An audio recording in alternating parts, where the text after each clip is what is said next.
Барлығыңызға сәлем, каналыма қош келдіңіздер. Бүгін сіздерге ең оңай торттың рецептісін ұсынамын. Үйдегі бар қарапайым, қолжетімді заттардан жасалады. Ауызда ериді, өте нәзік, жұмсақ болып шығады. Ең алдымен менің каналыма тіркеліп, қоңырау белгісін басуды ұмытпаңыздар. Алдымен торттың кремін жасаймыз. Ол үшін 100 грамм сармайымызды ерітіп аламыз.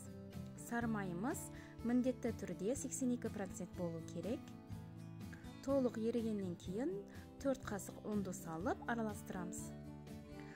Қуырмаймыз, тек қана тегіс болғанша араластырамыз. Сармайымыз мен ұнымыз жақсылап араласқаннан кейін оттың астын өшіріп қоямыз.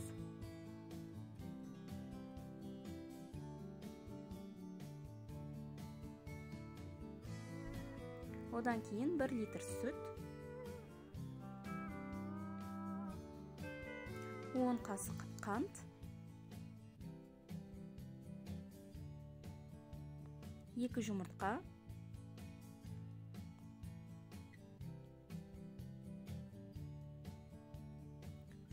және 2 қасық жүгері крахмалын салып араластырамыз.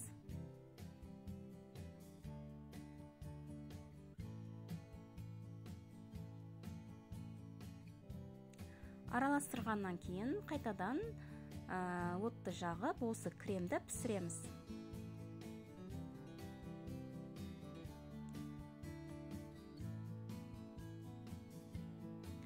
Қайнағаннан кейін 1 пакет ванилинді салып араластырып, астын өшіріп қоямыз.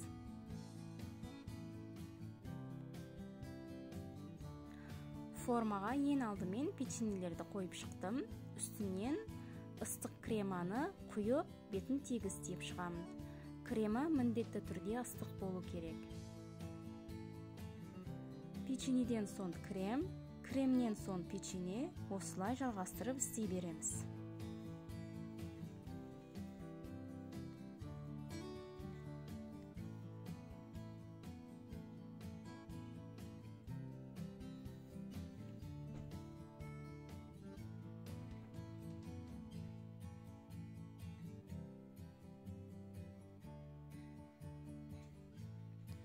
Ең соңында торттың бетін креммен жауып тегістеп, әдемілік ретінде үкіштен шоколадты өткізіп саламын.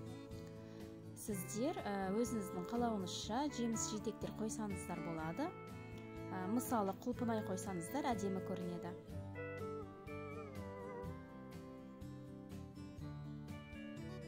Енді осы тортты тоңазытқышқа 3 сағатқа салып қоямыз. Міне біздің тортымыз осылай болып шықты. Міндетті түрде жасап көріңіздер. Өте дәмді. Менің каналыма тіркелуді ұмытпаңыздар. Кездескенше.